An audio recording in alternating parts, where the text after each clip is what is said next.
Hey opulent babes, I'm back. Last time I seen you guys was like 10 months ago. I didn't keep up with content, but someone recently DM'd me, shout out to her, and she asked if I was going to continue content. So here I am. I'm seeing that people are subscribing and I'm seeing that people are watching. So I don't charge for education. All I ask is that you guys subscribe so that YouTube can pay me for informing you guys and you guys get it free on the back end. That's all I ask is for a subscription. That helps a lot. So today we're going to get into it's kind of going to be a little all over the place. This is just in the order that I teach my class when I have in-person classes. And we left off talking about the papilla bulb. So next up is client safety. I figured that this go around, since I'm going to be serious and I'm going to try to upload to you guys weekly, at least a couple videos, that I'm not going to do the dim projector on the walls. I didn't really like that setup. So now we're going to be bright lights, camera, action, and then I will include certain like key points on the screen as I go.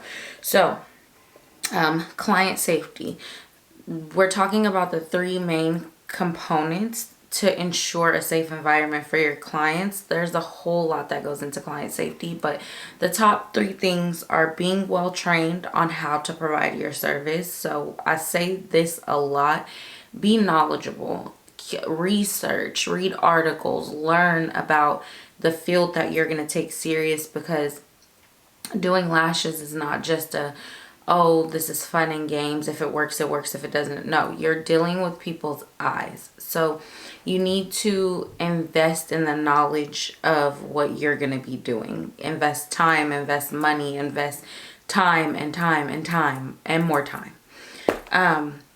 Sterilization is very, very important. You want to learn how to sterilize your tools. You want to learn what you should and shouldn't be reusing. You want to learn proper sterilization so that your clients remain safe always. Okay. And you need to be informative. You need to talk to your clients. You need to educate them on the service, why you would or wouldn't do this on them, why they should change this about what they're asking for. You need to inform them. You need to be well versed in why a reaction could happen. You need to learn all these things, and we're going to cover all these things in the classes to come.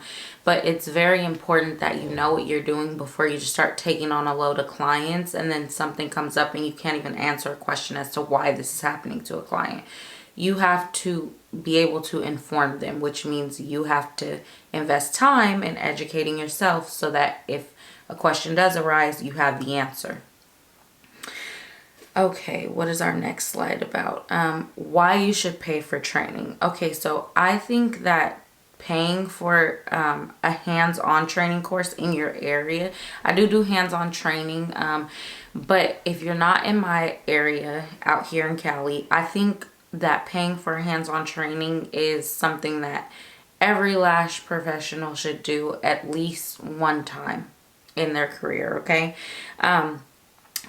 Esthetician school, Cosmo school, they are not required to teach about lashes, even though you are required to be licensed in California to lash. So school did not cover anything that I learned about lashes. I didn't learn any of it in SD school, like not one thing. Okay, our lash portion of SD school was learning how to cut and apply strip lashes. That was it.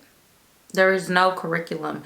So taking a course with someone, once you learn what they have to offer and figure that, okay, this is a course worth investing in, I think that is a good investment. I think everyone should take at least one course, in person, hands-on, where you're sitting with a person, not an online course, not just watching YouTube videos. Take an in-person course at some point in your career. Training courses also add skills You may be holding your tweezers wrong. That may be cutting into the amount of time it takes you to do your lash sets. You may not be dipping your lashes into the glue right. You may not be prepping or sealing your lashes properly. Having someone be able to watch you and correct what needs to be corrected can improve your skill so much. So much. Okay. And then the last part of this, why you should pay for training, is because you're going to get the proper application and skill sets that you need to take on clients. Sterilization and sanitation steps. Okay. You always need to have a sanitized mat area. This is maybe a table side that is just for your sterile tools that always has paper towels draped over it, or a sterile cloth that, you know, the dental bibs, like whatever you choose to use on your SMA, you need to have a SMA. Like, you have to have a SMA. And SMAs do not get reused. You throw them away. They're disposable. Always. Okay? Always wash your hands before service. That's very important. I wash my hands before each service, and then I alcohol after I sit down, which is why I'm always ashy, okay? But you want to always wash your hands before service. And you always want to sterilize your tools. And when doing this, you want to have gloves on when you sterilize your tools.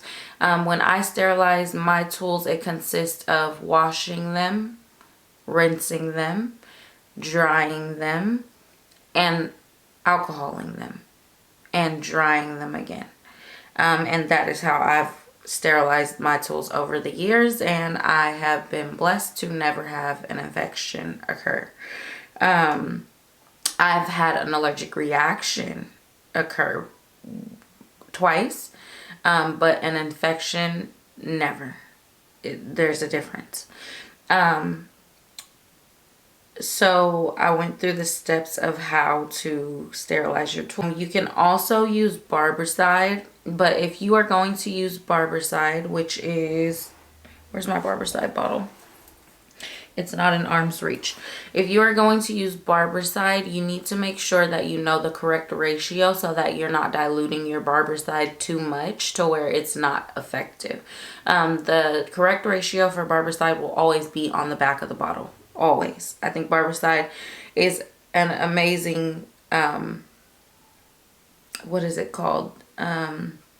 Disinfectant to use. So that will help you keep your tools sterile. And then that was just the steps.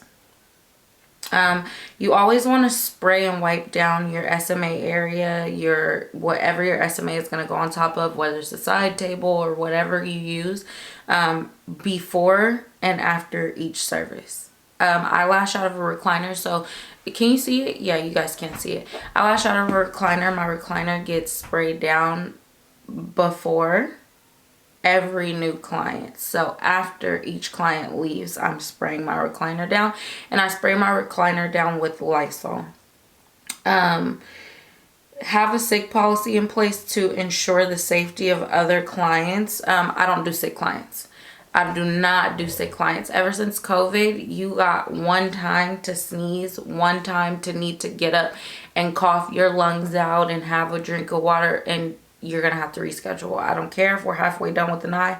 I could remove it for you, but I do not have the health capacity for me to get sick. I also have a little one, so my sick policy is very, very strict, and my clients respect it. I cannot afford to get sick, so I definitely have a sick policy.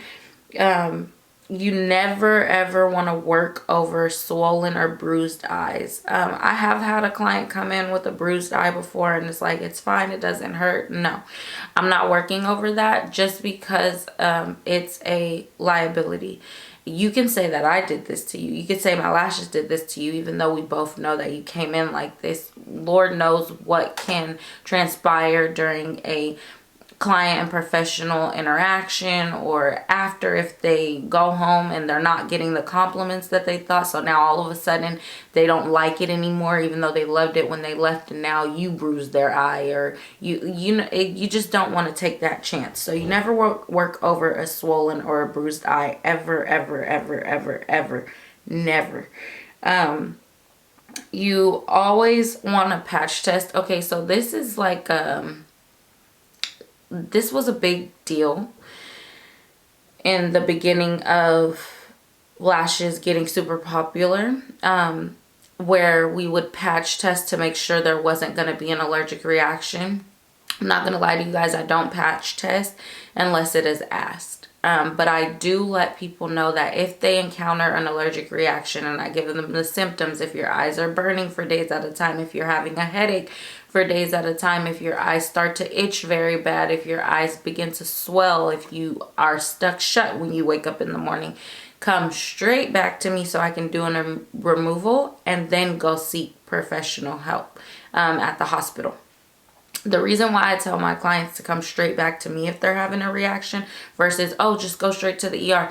They are not trained to deal with lashes at the ER. That is not their profession. That is not their practice. That is not what they do. So they, 9 times out of 10, will work for hours putting creams and stuff on the eyes to try to get these lashes off that do not belong on the eyes to get lashes off. Or they will just cut the lashes completely off, and now your client is just there looking crazy. So I would rather a client come to me and get a removal and then go seek professional help so that they can just give them whatever medicine it is that is required to help the situation, versus putting all this different stuff on them before they can get to the actual medication that they need, because you have to remove the problem. So in doing so, the lashes have to come off for them to be able to treat the problem. So that's why patch testing is important, and patch testing is a thing. You want to label all your clean and dirty tools. My trash can is labeled trash. My clean tools are labeled clean. Your dirty tools need to be labeled. And this is what that looks like. I keep my lash trays in these little photo containers, and they say on them sanitary tools. If it's not sanitary, where's one that's not? If it's not sanitary, I don't know why this is in here, because this is not soiled, but if it's not sanitary, then it will be in a container that says soiled tools. And usually this holds like my used tweezers and stuff. I don't know why that lash tray is in there. Maybe it fell on the floor or something and I need to remove them all and throw them away. I have no idea. But that, and like everything is labeled, okay? Distilled water, everything is labeled. Trash can needs to have a lid. You don't want to have an open trash can in a room that is supposed to be very sterile. So trash can needs to have a lid. What else is labeled in here that I could show you guys? Did I label my, yeah, see? Okay, so this is what I hold my glue in so that I can keep it fresh. Glue is also labeled. Sanitary tools, everything needs a label. Everything needs a label. So just, I can make a whole nother video on that if you guys would like. Just comment and let me know. And then we get into the different types of lashes. I don't know if I should make that its own video, or yeah, we're just gonna cut this here. Okay, so this video is just going to be the sum of client safety. So a couple of things that I want to just recap on is getting the proper training. Getting the proper training is always going to ensure that your clients are safe. educating yourself is always going to ensure that your clients are safe. If there's a specific topic you guys want me to touch on when it comes to client safety, just comment down below. I'll make you a video on it. Making sure your space is clean and sterile at all times is always going to ensure client safety. You want to dust. You want to have everything labeled. You want to keep your glue put up so that it doesn't spoil. You want to keep your tweezers, the clean separate from the dirty. You want to make sure that you're sterilizing those tweezers between clients, so that you're not having any crossover if there is any type of infection or something that can be passed. You want to make sure you're cleaning your station where you have your SMA, which is your sanitary mat area. You want to make sure you're cleaning whatever your clients lay in. I know it could be tedious work, whether you're lashing on a table or whether you're lashing in a chair. You want to make sure you clean that between every single client. You want to make sure that if you are in a room with carpet like I am, that you're vacuuming daily, okay?